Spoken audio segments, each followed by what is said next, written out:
So this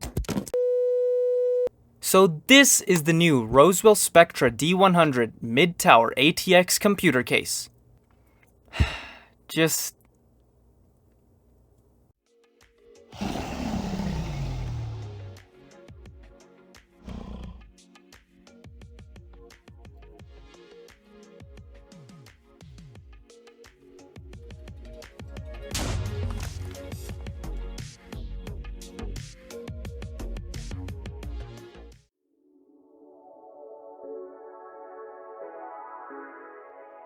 Okay, let's go through the full name. So, Roswell is the manufacturer of the case. They are a well-known brand that manufactures PC components, of course computer cases, and apparently animal feeders. Cool. Spectra is a line of computer cases that Roswell has released. D100 is the model number. Mid-tower is the size of the case.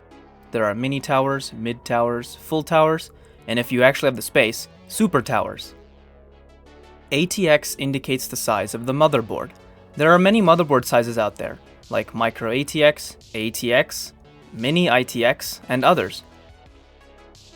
And of course, computer case means, well, computer case.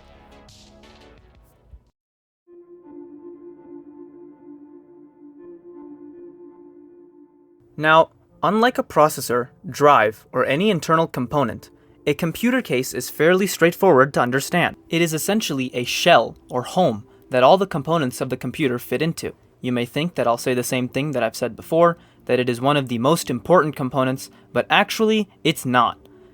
You can actually build a computer without a case, weirdly enough, and still have it boot properly. Airflow might be a problem, but that's a bridge to cross if you get to it.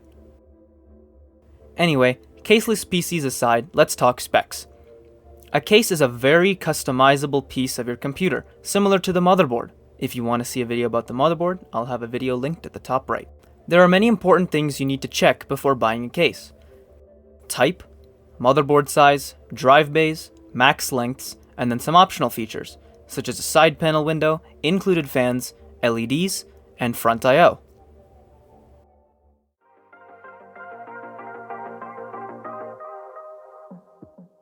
So let's start off with one of the most recognized parts of a computer case, the fans. A good computer case will always have at least one fan pre-installed, but if you search around, you can get at least 3 or even 4 fans in a single case. But what exactly do fans do? A fan basically blows air into the case and wait, you already know this. Fans are mainly important because they maintain good airflow into the case and keep it cool. This avoids thermal throttling and overheating of components.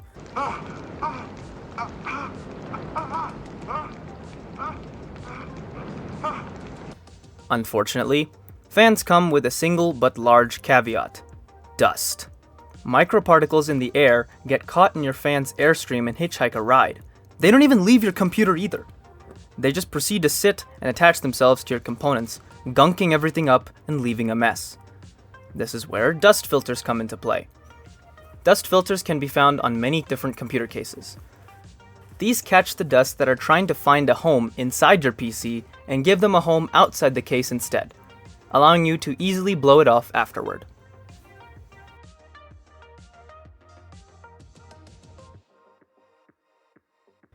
So the type and motherboard size go hand in hand. Motherboard sizes include, from smallest to largest, mini ITX, micro ATX, full ATX, and extended ATX.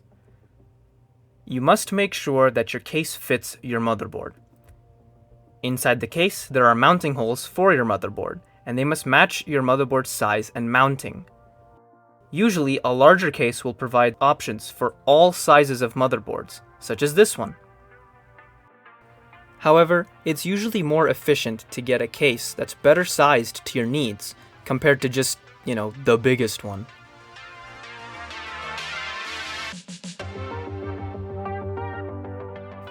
Now for drive bays. It might sound like some future-era cargo bay that houses drives, when in fact it's actually not that futuristic. Drive bays are essentially mounting points for drives. You can learn more about these kind of drives up here. For these, just make sure the case has enough mounting points for all your drives. Mine has two 3.5-inch drive bays and two 2.5-inch drive mounting points.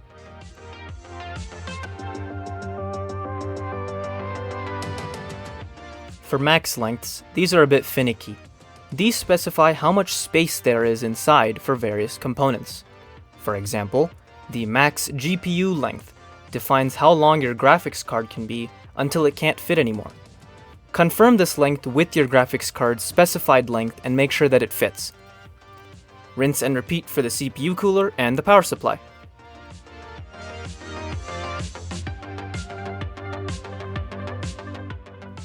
Now for some optional features. Do you want some LEDs to spice it up? Maybe a side panel window to show off your epic setup to someone else? What about some extra front I/O? Maybe included fans to increase the value. What if you want a fan speed controller to help regulate airflow? Various cases with combinations of these features exist. It's just a matter of filtering through them to find the right one for you, and trust me, there is always a case for you. My case has 4 included RGB fans, some pretty good front I/O, and a side panel window.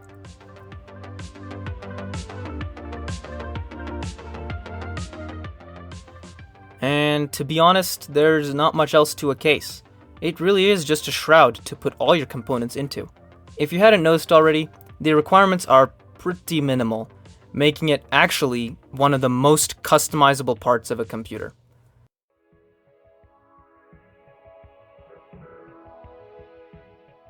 So, how do you find your own case? That's not exactly possible unless you built the computer yourself. Many cases do not have inbuilt definitions or model numbers like printed on them. If you built your PC from scratch, however, then you know, because you built it.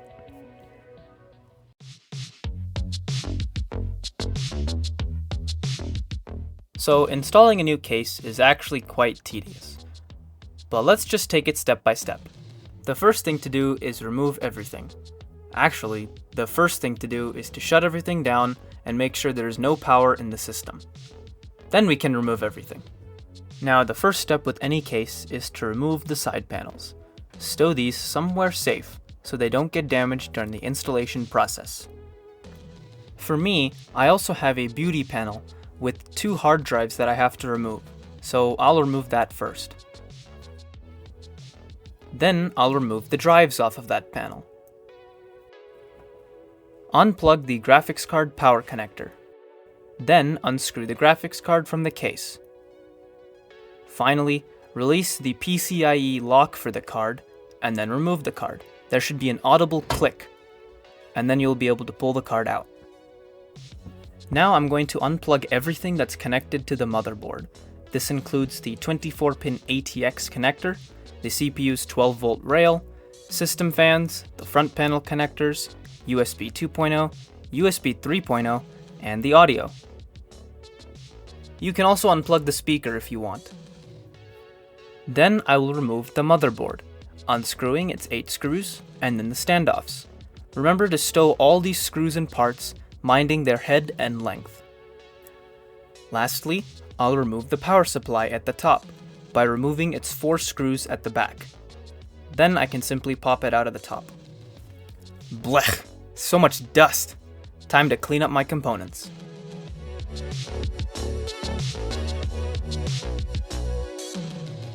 Okay, now that the disassembly is finished, we can finally unbox the new case. Ooh, it's definitely a looker, this one. 4 RGB fans, a basement, hard drive cages, a slew of front I/O, and a side panel window. So this case comes with the front I/O cables, obviously, a fan controller, some zip ties, a lot of screws, a cool looking side GPU mount, and of course the manual. Alright, now it's time for reassembly. Place the motherboard into the case. Did you forget? Let me know in the comments what you think I'm missing right now. If you said the power supply, you'd be well, I guess you can put in the power supply first. Let's do that. Place the power supply inside the basement and slide it towards the back of the case. Use an X pattern to screw it in and pull all the cables out so we can route and connect them later. Now we can put the motherboard in. Wait, what am I missing? If you guessed the hard drives, you'd also be Well, wait, they are stored in the back now. Okay, let's do those. Remove the 3.5-inch hard drive cage from the basement. Place your hard drive on it, and then screw it in. Replace the cage back into the case and await cabling. I have another 2.5-inch hard drive to install, so I'll do that now. There's actually two options to put in this drive. I can either put this in the second bay, or there's mounting on the other side of the case. I'll be putting it on the other side to make it look cool.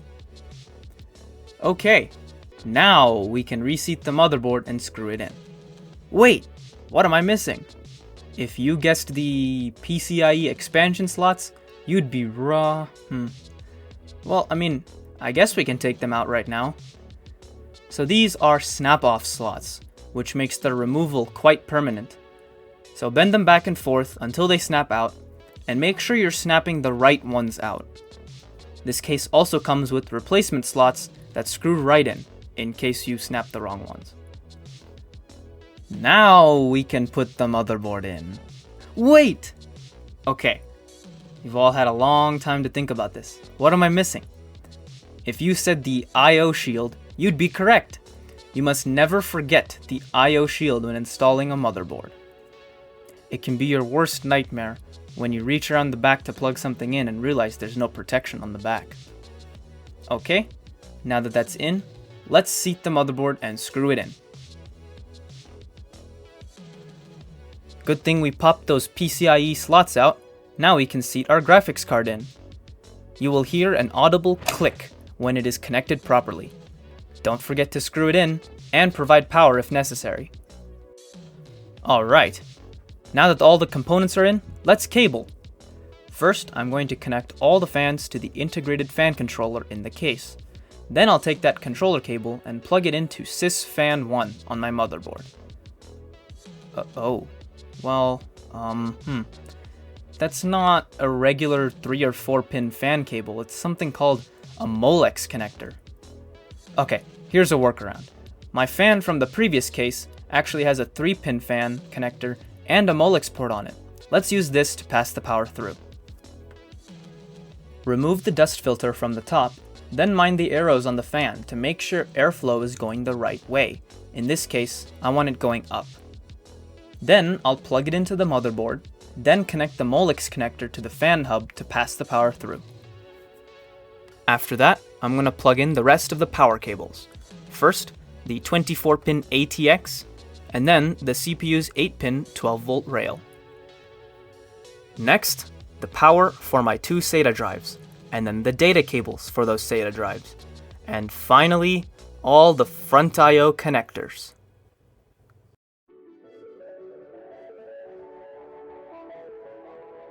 So, after this upgrade, what happened? Well, unlike a processor, motherboard, or drive upgrade, a case upgrade is almost purely cosmetic. Since it's the first thing you see when looking at your computer, it really defines the PC as a whole. But that is basically all that it does. The only performance increase you'll see is probably lower temperatures, which leads to higher speeds. This is mainly true if you dust off your components and or get a bigger case. The number of fans also affects this. For me, I did all 3. You did all 3? I dusted my components off, got a bigger case, and doubled my fan count. But that's it about cases. I hope this video was an informative experience for you all. It certainly was a blast for me to make. Thank you all so much for watching, stay safe, and have fun.